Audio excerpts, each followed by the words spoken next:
안녕하세요. 포유환율연구소입니다. 이번 시간에는 미국 8월 소비 증가율, 그러니까 3분기 GDP 성장률하고 관련돼 있죠. 그럼에도 불구하고 이제 미국 물론 국내 경제 전문가들도 8월 소비가 감소할 거로 봤죠. 그러면서 이제 미국이 경기 침체 빠질 것이다. 연준이 경기 침체를 무릅쓰고 기준금리를 인상한다. 그러니까 경기 침체가 임박했다. 그리고 주가는 폭락할 것이다. 이런 얘기들을 지금까지 한 거죠. 그런데 뚜껑을 열어보니 8월 소비 증가는 0.3% 증가했고, 그것도 유가를 제외하면 0.8%나 증가한 거요. 엄청 증가한 거요. 한 달에 소비가 0.8% 증가했다는 거는 일반적으로 경제 성장률이 연 2% 정도인데 한 달에 0.8% 소비가 증가했다는 것은 엄청난 증가예요. 그럼에도 불구하고 국내 엉터리 경제 전문가들은 마치 8월 소비가 감소하고 9월도 소비가 감소하고 경기 침체가 임박한 것처럼 얘기를 했다는 거죠. 그러면서 주가 폭락이 머지 않았다라고 했죠. 그런데 간밤에도 주가가 이제 상승을 했는데 연준이 0.75% 기준금리 인상을 예고하고 있음에도 불구하고 8월 소비 증가를 보니 기준금리 인상해도 미국 경제는 살아 움직이더라 라는 확신의 어떤 결과라고 보죠. 그러니까 시장 참여자들이 기준금리 인상해도 미국 경제는 성장한다 라는 믿음을 가지고 주식 시장에 배팅한 거죠.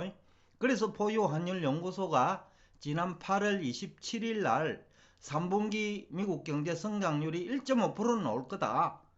그리고 미국 주가는 9월에 나쁘지 않다라는 얘기를 한 배경이기도 하죠. 실제로 미국 8월 소비는 증가했고 9월 소비도 증가할 거로 포유환율연구소는 보고 있습니다. 그렇기 때문에 9월 주가가 상승할 것으로 보고 있고요. 그렇다고 하면 국내 경제 전문가들과 미국 경제 전문가들이 왜 GDP 성장률 전망에 실패하느냐라는 거죠. 결국 희생자는 이제 여러분들이 되죠. 그분들 얘기를 믿고 보유 주식을 매도했거나 그러니까 손절매한 거죠. 그리고 투자를 해야 되는데 또 공매도를 하거나 그리고 공포 분위기를 조성한 것도 이런 것을 모르기 때문에 이제 그런 본인에게 마이너스가 된 행동을 해버린 거죠.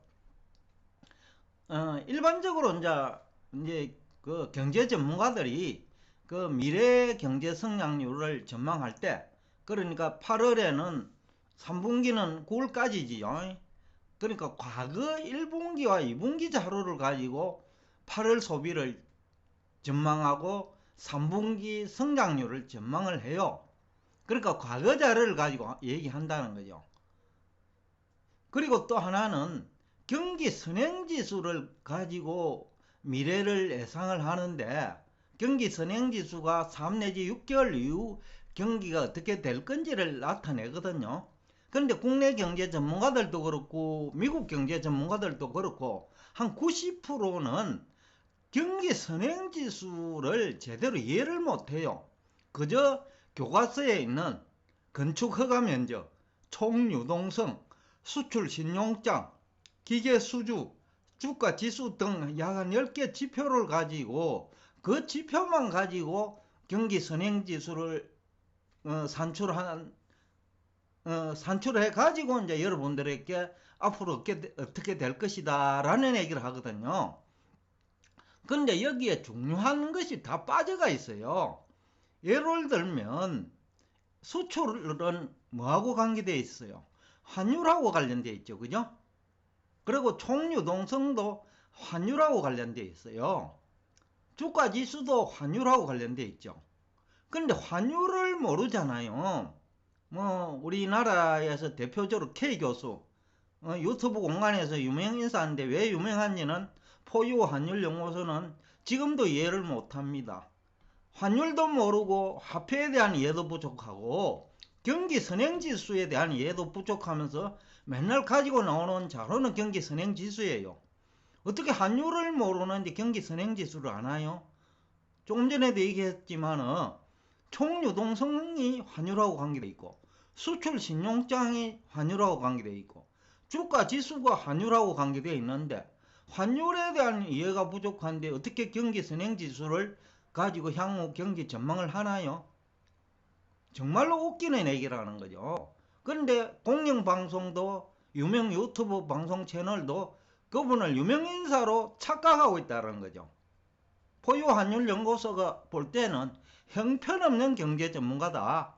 그야말로 수준 이하의 경제 전문가인데 마치 우리 그 공영방송도 유명 방송 채널도 그분을 유명인사로 오해하고 있다. 그러면서 또 가지고 있는 나오는 얘도 현실과 동떨어져요. 실제로 이제 미국의 경우에는 달러가 약세일 때 GDP 성장률이 둔화돼요. 과거에 그런 경험이 많았죠. 2009년에 미국발 경기 위기 직후죠. 그에 달러 약세지요. 그때 미국 경제는 마이너스 성장을 했어요. 그러니까 달러 약세일 때 미국 경제가 어렵다는 거예요. 그리고 무역 수지는 반대로 달러 약세일 때 개선돼요. 경상수지도. 그런데 그분은 미국 무역 수지가 크다. 경상수지가 나쁘다. 그래서 미국 경제가 위험하다. 그 얘기를 해요. 그 현실과 정반대지요. 그럼에도 불구하고 앞에서도 얘기했는데 그분이 유명인사가 돼가 있는데 그게 한국 사회에 어떻게 보면 어설픈 전문가가 판을 치는 세상, 그리고 참 비극적인 얘기죠. 무능한 사람이 유능한 사람으로 둔갑돼 가지고 경제 전문가로 활동한다라는 거죠. 그래서 조금 전에 예를 들면 2009년에도 경제가 미국 경제가 굉장히 어려웠는데 그때 미국 달러 가치는 떨어졌어요. 그리고 미국 경제 성장률은 그때가 나빴죠. 그리고 미국 부채, 그러니까 정부 부채는 오히려 많지 않았죠. 그 이후에 경제가 어려우니까 정부 부채가 증가했고 2020년 1분기도 마찬가지입니다. 그때 무역 수지는 상대적으로 좋았어요. 미국 경제가 마이너스 성장할 때요. 분기별로 보면. 그러니까 정반대로 알고 있다는 거죠. 그리고 또 그분은 재정지출이 또 경기선행지표 역할을 하는지도 몰라요.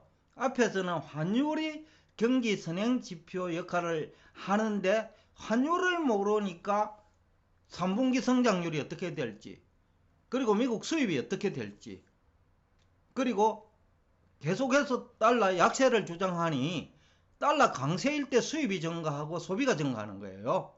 그러니까 성장률을 알 수가 없죠.